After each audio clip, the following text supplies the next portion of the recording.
everyone, welcome back to Shri Shakanksha Vlogs. I hope you all are doing absolutely fine. So this is the third video in our higher education series where we will be talking about the expenses, the tuition fees, living cost and all sorts of things. So let's get started. So first of all, let's look at the cost that you need to pay before coming here.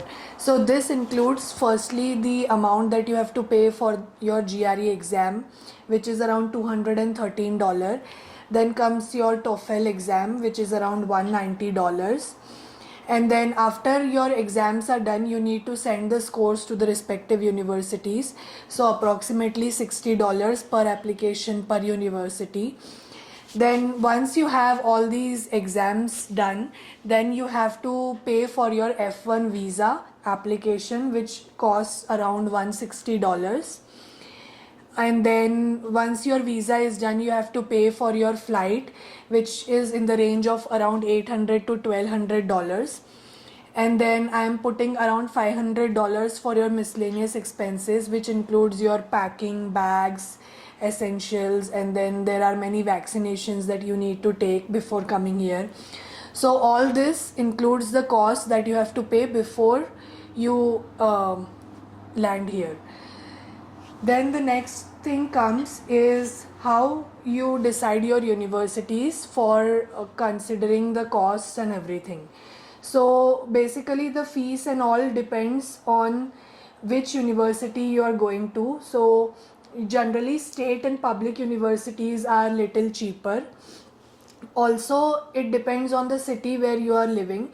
So suppose you are going to a university which is in New York or California, then the tuition and the cost of living will be higher.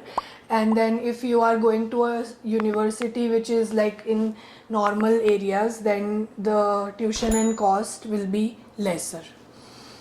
Also you can consider research universities. Those are considered very good.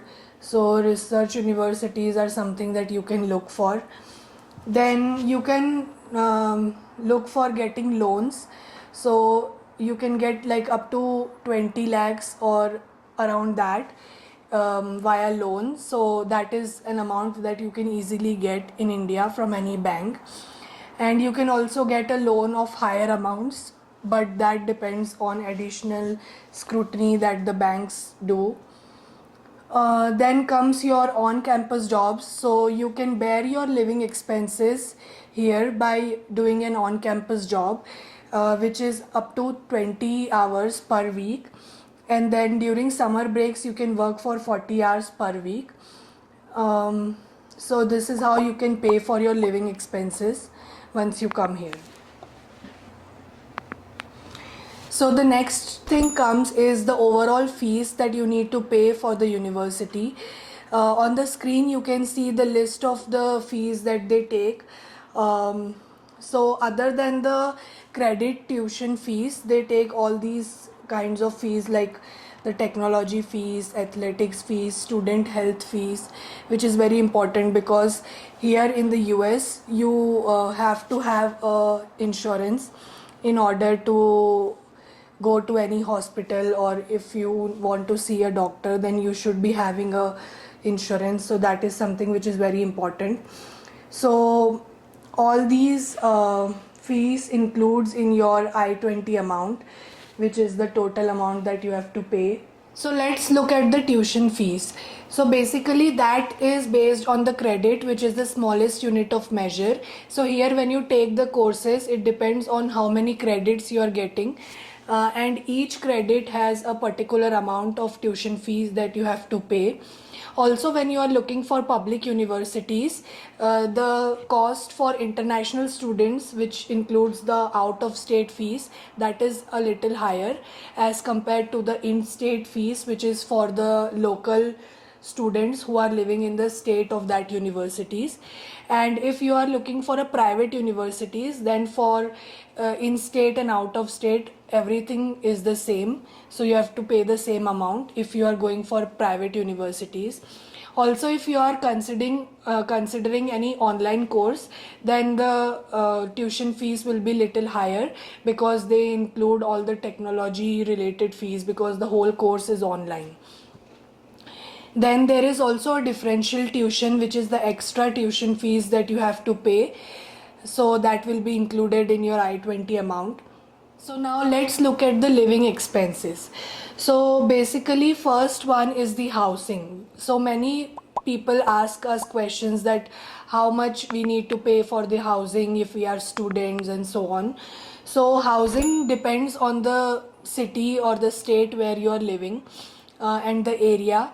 So in the housing fees, there are many other expenses that are included. First one is the deposit amount that you have to pay when you get the rental property. Then comes the rent. So rent is anywhere in the range of $300 to $800 per month per room. So it depends of your situation, if you want to live in a single room or if you want to share the room. So it depends on that. Then also it depends on if you're living in a rural area or a city. So that is considered based off of that, the rent. Then the next thing comes is if you are getting a furnished apartment or if you are getting an apartment which is not having any furniture. So the rent will be depending on that. Then the next thing comes is the electricity, water, sewage, trash, these additional amounts, which is called utilities. So that ranges from $100 to $200 per month. Another amount is the rental insurance that you have to pay per year, which is around $50 to $100. So these are the expenses that you need to pay for your housing. Also, if you are living on campus, then these amounts will vary, and if you are living off campus, then it will be little cheaper. Then comes the grocery. So grocery also depends on individual. If you want to buy fruits and vegetables which are organic, you want to go for stores like Whole Foods, Sprouts or Natural Grocers, then it will be somewhere around $400 to $500 per month. And if you are buying stuff from King Supers, Walmart, Publix, then it will be $150 to $200. And also if you are going to Indian grocery stores, then it will be somewhere around $50 to $200. That is a wide range because you can get a lot of stuff that you want from there. So it depends on an individual. Also in the living expenses, there are many household expenses like the setup or upfront costs, like if you want to buy table, chair and stuff like that. If you want to buy some other appliances related to kitchen, then the upfront cost will include that. Then there is stuff like mattresses, bedding, sheets, pillows, etc. that you need to buy. Also, there are people who look for furnitures like sofa and all. So all these expenses are additional that you have to pay. Also, phone plans are something that you have to pay, which includes around $20 to $60 per line. And then there are travel expenses. So there are many universities where the travel within the city will be free for students based off of your student ID card. But then there are many universities where you have to get monthly pass to travel. So that will be around $100. So total monthly expenses will be around $770 to $1,100 or $1,200. Then comes the books and supplies. So textbooks will be max $50. Usually we go for online books, PDFs and online study material these days. So it will be $50 max. Also, if you want to get any softwares for your laptops and stuff, then you can get those from your university account. Notebooks are also available that are sometimes free or very cheap in cost that you can get from your library. Printing cost depends on your department and the universities. Some universities don't charge anything for printing and stuff, but there are many universities where you have to pay additional amounts for per page printing. So as I mentioned before, the health insurance is very important here in the US. So each student should be having an insurance amount, and fall, spring, summer, each session has a separate amount which is around $1,500 to $2,500, and that is something that depends your out of pocket expenses whenever you visit any specialist, or you want to see a physician, or you want to do your annual physical examinations. That all of these are included in your insurance.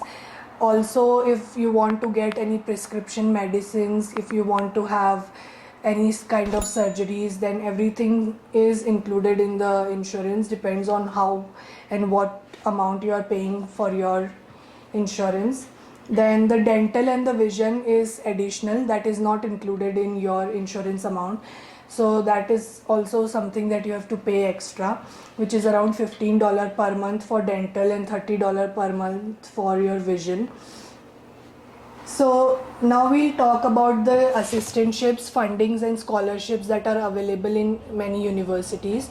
So we get these questions from students that are there any funding options or assistantship options available.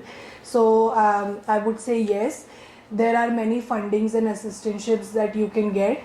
So there are different kinds of fundings. Firstly is the upfront funding of certain amount. So basically many universities, when you apply based off of your GRE score and your profile, they give you funding which is a lump sum amount of, let's say, $15,000 or $20,000.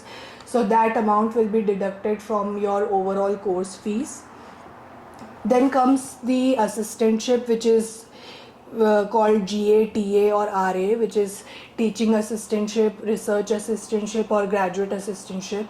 So in that they will deduct a certain percent of your tuition fees. Like if you get half assistantship, then they will deduct your half amount of tuition fees.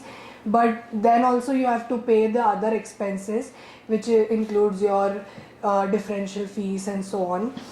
And then if you get full assistantship, then they pay your full tuition fees, but the other amount is still that you have to pay. Then comes and one more thing, for your GA, TA and RA, if you are working, then they pay you stipend also, which is hourly. So if let's say you are working 20 hours a week, then you will be getting a certain amount per month.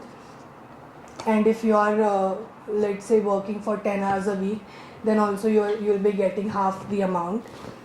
The next thing comes is the scholarship. So if you are an extraordinary student, if you are doing something very good in your field, then you can get scholarships also. So that is something that you have to check with your department while applying. Also, one key point here will be when you are applying for any university, you have to explore their website and see for any application forms that are available to get these fundings and assistantships. So overall we can say that if you want to do undergrad course, which is after your 12th grade, then the minimum range is around 1 crore or 1 crore 15 lakhs, and then a higher amount is no limit, so you can go up to I don't know how much based off of the universities. Then another thing is if you want to do your post graduation, which is for 2 years, then it starts from something around 25 to 30 lakhs, and in that also you can go up till 50 lakhs, 60 lakhs depending on the course and the universities. So, and this includes only the fees.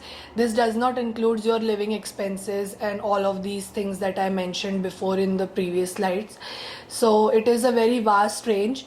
As you can see, if you get assistantship, funding or scholarship, then you can reduce the amount of the tuition fees. and also you can pay your expenses based off of the assistantship stipend that you get per month. So guys, do comment down below what are your specific questions related to this topic of higher education. We will make a separate video where we will be talking about some of the common myths that people have regarding higher education in the US, and we will also be covering all of your questions that you will be putting in these 3 videos. So hopefully you like this series. If you like the video, then do hit the like button, share it with your friends and family, and do subscribe to our channel if you haven't done already. So till then, bye bye.